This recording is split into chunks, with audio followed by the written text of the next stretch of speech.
جب سے دنیا قائم ہوئی ہے آج تک کا میں دنیا کا ظالم ترین، بدترین، درندہ صفت لیکن خوش قسمت انسان ہوں تو یہ میرا بالکل سچا تعارف ہوگا۔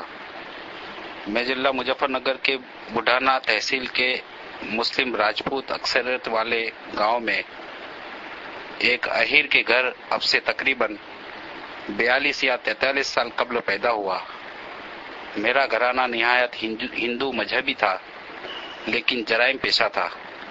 والد اور چچا جرائم پیشہ گروہ کے سرکردہ لوگوں میں سے تھے۔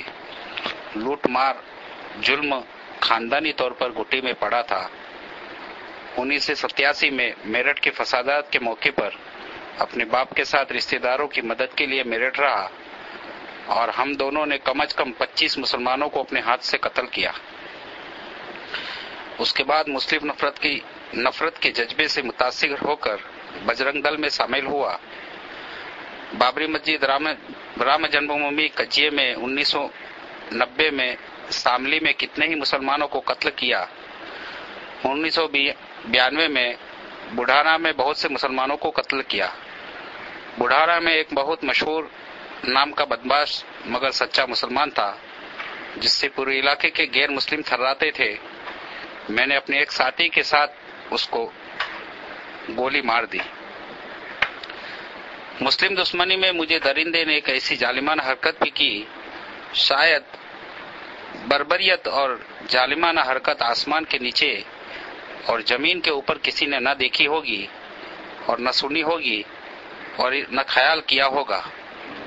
قرآن شریف کے 30ویں پارے میں ایک سورت بروج ہے، اس میں آگ کی کھائی والوں کے بارے میں اللہ نے کہا ہے کہ وہ برباد ہوئے اور ہلاک کیے گئے۔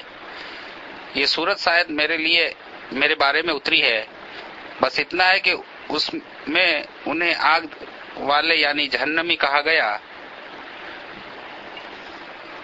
میرے قبول اسلام کا واقعہ ہر مایوس کو امید دلانے والا ہے کہ وہ کرپاوان اور دیالو اللہ جب میرے ساتھ ایسا کرم کر سکتا ہے تو کسی کو مایوس ہونے کی کہاں گنجائش ہے۔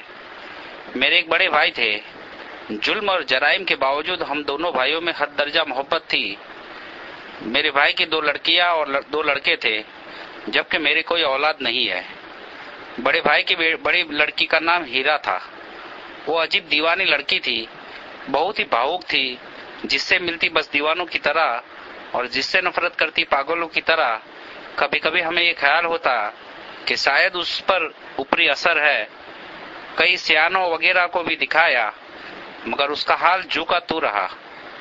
اس نے 8ویں کلاس تک اسکول میں پڑھا، بڑی ہو گئی، اس کو گھر کے کام میں لگا دیا، مگر اس کو آگے پڑھنے کا بہت شوق تھا اور اس نے گھر والوں کی مرضی کے بغیر ہائی اسکول کا فارم بھر دیا اور 8 دن تک کھیتوں میں مزدوری کی تاکہ فیس بھر سکے اور کتابیں منگوا سکے۔ جب کتابیں اس کی خود سمجھ میں نہیں آئی تو برابر میں ایک برہمن کے گھر اس کی ایک لڑکی سے پڑھنے جانے لگی۔ برہمن کا لڑکا بدماش اور ڈاکو تھا۔ نہ جانے کس طرح میری بھتیجی ہیرا کو اس نے بہکایا اور اس کو لے کر رات میں فرار ہو گیا۔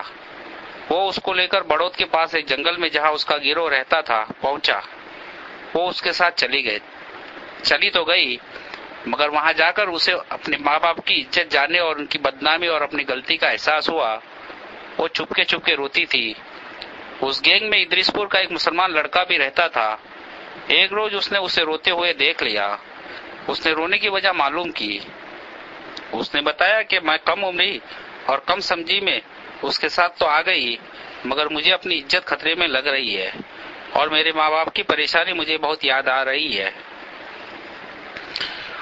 اس کو ہیرا پر ترس آ گیا اور اس نے بتایا کہ میں مسلمان ہوں اور مسلمان اپنے عہد کے سچے کو کہتے ہیں، میں تجھے اپنی بہن بناتا ہوں، میں تیری عزت کی حفاظت کروں گا اور تجھے اس جنگل سے نکال کر صحیح سلامت تیرے گھر پہنچانے کی کوشش کروں گا۔ اس نے اپنے ساتھیوں سے کہا کہ لڑکی تو بہت بہادر اور اپنے ارادے کی پکی معلوم ہوتی ہے، ہمیں اپنے گروہ میں 1-2 لڑکیوں کو ضرور شامل کرنا چاہیے، اکثر ہمیں اس کی ضرورت ہوتی ہے۔ اب جنگل میں اس کو ساتھ رکھنے کا طریقہ یہ ہے کہ اس کو لڑکوں کے کپڑے پہناؤ۔ اس کی بات سب ساتھیوں کی سمجھ میں آ گئی۔ ہیرا کو مردانہ کپڑے پہنا کر لڑکا بنایا گیا، اسی طرح وہ اسے ساتھ لے کر پھرتے تھے۔ اس نے دیکھا کہ 10-12 لوگوں میں اس مسلمان کا حال سب سے الگ تھا۔ وہ بات کا پکا تھا، اچھی رائے دیتا تھا، جب مال بڑھتا تھا تو اس میں سے کچھ غریبوں کا حصہ رکھتا تھا۔ ہیرا کو الگ کمرے میں سلاتا تھا اور رات کو بار بار اٹھ کر دیکھتا تھا کہ کوئی ساتھی ادھر تو نہیں آیا۔ جب ہیرا کو ان کے ساتھ رہتے ہوئے کچھ روز ہو گئے اور ان کو اطمینان ہو گیا کہ ان کی گینگ کی ممبر بن گئی ہے تو اس کی چوکسی کم کر دی گئی۔ اب اس نے ایک روز ہیرا کو کسی بہانے سے بڑوت بھیجا اور ہیرا سے کہا کہ تم وہاں تانگے میں بیٹھ کر ہمارے گھر ادریس پور چلی جانا اور وہاں جا کر میرے چھوٹے بھائی سے سارا حال سنانا اور کہنا کہ تیرے بھائی نے بلایا ہے، اور اس کو بتا دینا کہ وہ یہاں آ کر یہ کہے کہ وہ لڑکی بڑوت والوں نے شک میں پکڑ کر پولیس والوں کو دے دی ہے۔ ہیرا نے ایسا ہی کیا۔ اس کا بھائی جنگل میں گیا اور اپنے بھائی سے جا کر کہا کہ اس لڑکی کو بڑوت والوں نے پکڑ کر پولیس کو شک میں دے دیا ہے۔ اس نے اپنے بھائی سے کہا کہ ہیرا کو تھانے بھیج دو اور وہ جا کر تھانے میں کہے کہ اگر وہ مجھے گاؤں سے اٹھا لایا، کسی طرح میں چھوٹ کر آ گئی ہوں، مجھے اپنی جان کا خطرہ ہے۔ ہیرا نے ایسا ہی کیا۔ بڑوت تھانے والوں نے بڑھانا تھانے سے رابطہ قائم کیا۔ وہاں پر اس لڑکی کے اغوا کرنے کی رپورٹ پہلے ہی لکھی ہوئی تھی۔ لیڈیز پولیس لے کر بڑھانا تھانے کے لوگ بڑوت آئے اور تھانے سے ہیرا کو لے کر ہمارے گاؤں آئے۔ ہم نے اسے گھر میں رکھ لیا، مگر ایسی بدچلن لڑکی کو گھر میں کس طرح رکھے؟ ہیرا نے بتایا کہ مجھے اگرچہ وہ اٹھا کر لے گیا تھا، مگر میں نے اپنی عزت کی حفاظت کی ہے۔ کسی کو یقین نہیں آیا۔ ایک پڑھے لکھے رشتے دار بھی آ گئے۔ انہوں نے کہا ڈاکٹری کرا لو۔ ہم دونوں بھائی ڈاکٹری کے لیے بڑھانا اسپتال اس کو لے کے گئے اور یہ خیال تھا کہ اگر اس کی عزت سلامت ہے تو واپس لائیں گے، ورنہ مار کر بڑھانا کی ندی میں ڈال آئیں گے۔ اللہ کا کرم ہوا کہ ڈاکٹر نے رپورٹ دی کہ اس کی عزت سلامت ہے۔ خوشی خوشی اس کو لے کر گھر آئے، مگر وہ اب مسلمانوں کا بہت ذکر کرتی تھی اور بار بار ایک مسلمان لڑکے کی شرافت کی وجہ سے اپنے بچ جانے کا ذکر کرتی تھی۔ وہ مسلمانوں کے گھر جانے لگی۔ وہاں ایک لڑکی نے اس کو دوزخ کا کھٹکا اور جنت کی کنجی کتاب دے دی۔ مسلمانوں کی کتاب میں نے گھر میں رکھی دیکھی تو میں نے اس کو بہت مارا اور خبردار کیا کہ اگر اس طرح کی کتاب میں نے گھر میں دیکھی تو تجھے کاٹ کے ڈال دوں گا۔ مگر اس کے دل میں اسلام گھر کر گیا تھا اور اسلام نے اس کے دل کی اندھیری کوٹری کو اپنے نور سے منور کر دیا تھا۔ اس نے مدرسے میں ایک مسلمان لڑکی کے ساتھ جا کر ایک مولوی صاحب کے ہاتھ پر اسلام قبول کر لیا اور چپکے نماز سیکھنے لگی۔ وہ وقت پر پابندی سے نماز پڑھنے لگی۔ مسلمان کے بعد وہ شرک کے اندھیرے گھرانے میں گھٹن محسوس کرنے لگی۔ وہ بالکل اداس سی رہتی۔ ہر وقت ہنسنے والی لڑکی ایسی ہو گئی جیسے اس کا سب کچھ بدل گیا ہو۔ نہ جانے کس طرح اس نے پروگرام بنایا اور پھر گھر سے چلی گئی۔ ایک مولوی صاحب اس کو اپنی بیوی کے ساتھ فولت چھوڑائے۔ فولت کچھ روز مولوی کلیم احمد صدیقی صاحب کے گھر پر رہی۔ پھر مولوی صاحب نے اس کو احتیاط کے طور پر دلہی اپنی بہن کے پاس بھیج دیا۔ وہاں وہ رہی۔ وہاں اس کو بہت مناسب ماحول ملا۔ وہ مولوی صاحب کی بہن کے یہاں رہی اور ان کو رانی پھوپھو کہتی تھی۔ مولوی محمد کلیم صاحب کی اہلیہ نے بھی بہت پیار دیا اور رانی پھوپھو نے اس کی بہت تربیت کی۔ شاید 1-1.5 سال وہ دلی رہی۔ فولت اور دلی کے قیام نے اس کو نہایت سچا پکا مسلمان بنا دیا۔ اسے اپنے گھر والوں کو خصوصاً اپنی ماں سے بہت محبت تھی۔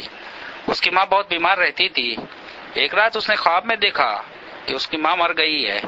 آنکھ کھولی تو اس کو ماں کی بہت یاد آئی۔ اگر ایمان کے بغیر اس کی ماں مر گئی تو کیا ہوگا، یہ سوچ کر وہ رونے لگی اور اس کی چیخیں لگ گئی۔ گھر کے سبھی لوگ اٹھ گئے، اس کو سمجھایا، تسلی دی۔ وقتی طور پر وہ چپ ہو گئی، مگر بار بار اس کو خواب یاد کر کے رونا آتا تھا۔ مولوی محمد کلیم صدیقی صاحب کو ابی جی کہتی تھی۔ بار بار وہ اپنی ماں کو یاد کرتے اور گھر جانے کی اجازت مانگتی، مگر مولوی صاحب نے اس کو سمجھاتے کہ تمہارے گھر والے تمہیں زندہ نہیں چھوڑیں گے اور مار دیں گے، اور اس سے زیادہ یہ کہ تمہیں پھر ہندو بنا لیں گے۔ ایمان کے خطرے سے وہ رک جاتی، مگر پھر اس کو گھر یاد آتا تو گھر جانے کی ضد کرتی۔ بہت مجبور ہو کر مولوی صاحب نے اس کو اجازت دی، مگر سمجھایا کہ تم صرف اپنے گھر والوں کو اسلام کی دعوت دینے کی نیت سے گھر جاؤ، اور واقعی اگر تمہیں اپنے گھر والوں سے محبت ہے تو محبت کا سب سے ضروری حق یہ ہے کہ تم ان کو اسلام کی دعوت دو اور ان کو دوزخ کی آگ سے بچانے کی فکر کرو۔ ہیرا نے، جس کا نام اب ہیرا ہو چکا تھا، کہا کہ وہ تو اسلام کے نام سے ہی چڑھتے ہیں، وہ ہرگز اسلام نہیں قبول کر سکتے۔ اس نے گھر میں بتایا تھا کہ مولوی صاحب نے کہا کہ جب اللہ تعالیٰ ان کے سینے کو اسلام کے لیے کھول دیں گے تو پھر وہ کفر اور شرک سے بھی اسی طرح چڑھنے لگیں گے جس طرح اسلام سے چڑھتے ہیں۔ مولوی صاحب نے اس سے کہا کہ تم بھی تو اسلام سے اس طرح چڑھتی تھی جس طرح آپ شرک سے نفرت کرتی ہو۔ اللہ سے دعا کرو اور مجھ سے عہد کرو کہ تم گھر اپنی ماں اور گھر والوں کو دوزخ سے بچانے کی فکر میں جا رہی ہو۔ اگر تم اس نیت سے جاؤ گی تو اول تو اللہ تمہاری حفاظت کریں گے، اور اگر تم کو تکلیف بھی ہوئی تو تکلیف ہوگی جو ہمارے نبی صلی اللہ علیہ وسلم کی اصل سنت ہے، اور اگر تمہارے گھر والوں نے تمہیں مار بھی دیا تو شہید ہوگی، اور شہادت جنت کا مختصر ترین راستہ ہے، اور یقین ہے کہ تمہاری شہادت خود ان کے لیے ہدایت کا ذریعہ بن جائے گی۔ اگر تم گھر والوں کو دوزخ سے بچانے کے لیے اپنی جان بھی دے دو گی اور ہدایت پا جائیں گے تو تمہارے لیے سستا سودا ہوگا۔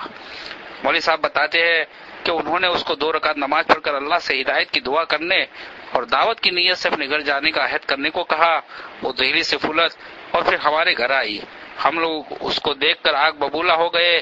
میں نے اس کو جوتوں اور لاتوں سے بہت مارا۔ اس نے یہ تو نہیں بتایا کہ وہ کہاں رہی، البتہ یہ بتا دیا کہ وہ مسلمان ہو گئی ہے اور اب اسے اسلام سے کوئی ہٹا نہیں سکتا۔ ہم اس پر سختی کرتے تو الٹا ہمیں مسلمان ہونے کو کہتی۔ اس کی ماں بہت بیمار تھی، 2 مہینے کے بعد وہ مر گئی، تو اس کو دفن کرنے کے لیے مسلمانوں کے حوالے کرنے کو کہتی رہی کہ میری ماں نے میرے سامنے کلمہ پڑھا ہے، وہ مسلمان مری ہے۔ اس کو جلانا بڑا جرم ہے، مگر ہم لوگ کس طرح اس کو دفن کرتے، اس کو جلا دیا۔ روز ہمارے گھر میں ایک فساد ہوتا، کبھی وہ بھائیوں کو مسلمان ہونے کے لیے کہتی، کبھی باپ کو۔ ہم لوگوں نے اس کو میرٹھ اس کے ننیال میں بھیج دیا۔ اس کے ماموں اس کی مسلمانی سے عاجز آ گئے اور انہوں نے مجھے اور میرے بھائی کو بلایا کہ اس ادھرم کو ہمارے یہاں سے لے جاؤ۔ ہم لوگ روز کے جھگڑوں سے عاجز آ گئے۔ میں نے بجرنگ دل کے ذمہ داروں سے مشورہ کیا، سب نے اسے مار ڈالنے کا مشورہ دیا۔ میں اسے گاؤں لے آیا۔ ایک دن جا کر ندی کے کنارے 5 فٹ گہرا کھڈا کھودا۔ میں اور میرے بڑے بھائی یعنی ہیرا کے والد اس کو گاؤں لے جانے کے بہانے لے کر چلے کہ تیری بوا کے یہاں جا رہے ہیں۔ اس کو شاید سپنے میں اصل حقیقت کے بارے میں معلوم ہو گیا تھا۔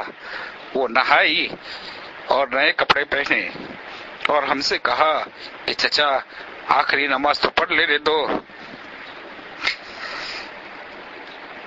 جلدی سے نماز پڑھی اور خوشی دلہن سی بن کر ہمارے ساتھ چل دی۔